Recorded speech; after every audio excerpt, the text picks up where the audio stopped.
பாருங்கள், இன்றைக்கி போண்டா சுட போகிறேன். போண்டாவுக்கு வந்து கொஞ்சம் கோதுமை மாவு எடுத்து வச்சுருக்கிறேன், கொஞ்சோண்டு கடல மாவு, கொஞ்சம் அரிசி மாவு போட்டிருக்கிறேன், தேவைக்கேற்ற உப்பு போட்டிருக்கிறேன்,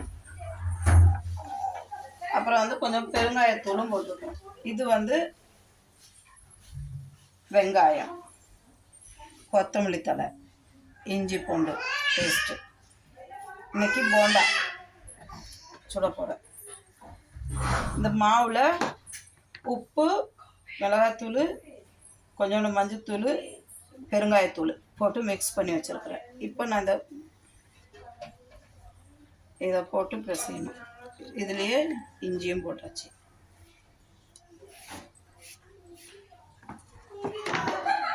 தண்ணி ஊற்றக்கூடாது. தண்ணி ஊற்றாமல் நல்ல இந்த வெங்காயத்தில் உள்ள இதுலேயே போண்டாவுக்கு பிசையணும்.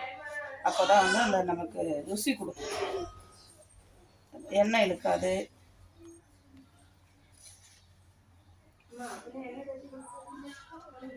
நல்ல தண்ணி இதாகிற இடத்துல வெங்காயத்தை நல்லா பிசையணும்.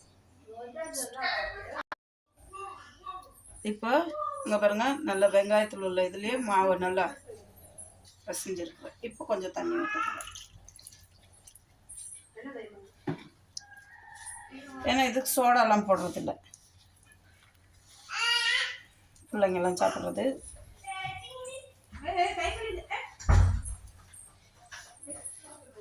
கொஞ்சம் கொஞ்சமாக தண்ணி ஊற்றி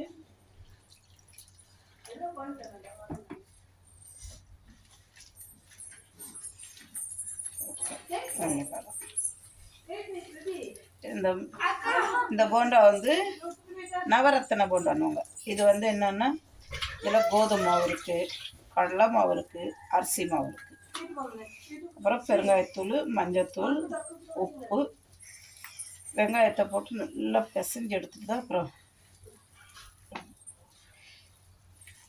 நம்ம பிசைகிறதுலேயே அது சாஃப்ட் கொடுத்துடும்.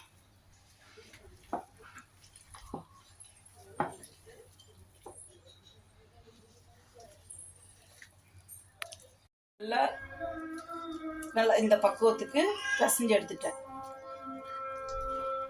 ஒரு முட்டை, கடைசியாக ஒரு முட்டை போட்டுக்கிட்டேன், ஏன்னா சாஃப்டாக இருக்கும்.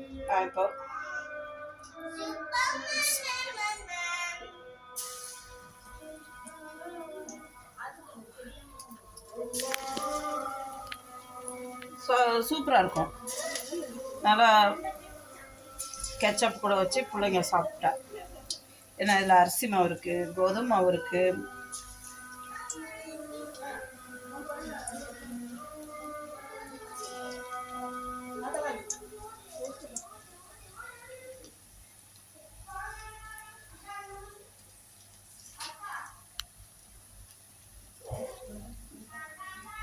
உயரமாக தூக்கி டெலிஃபோன் பார்க்க கொஞ்சம்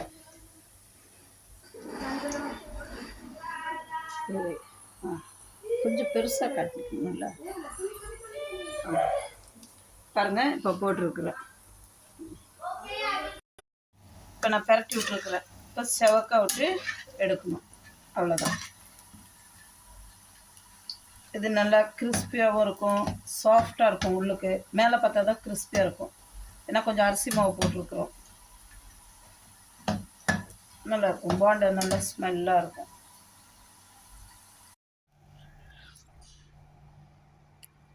எப்படி இருக்கு? வேற லெவல்ல இருக்கு.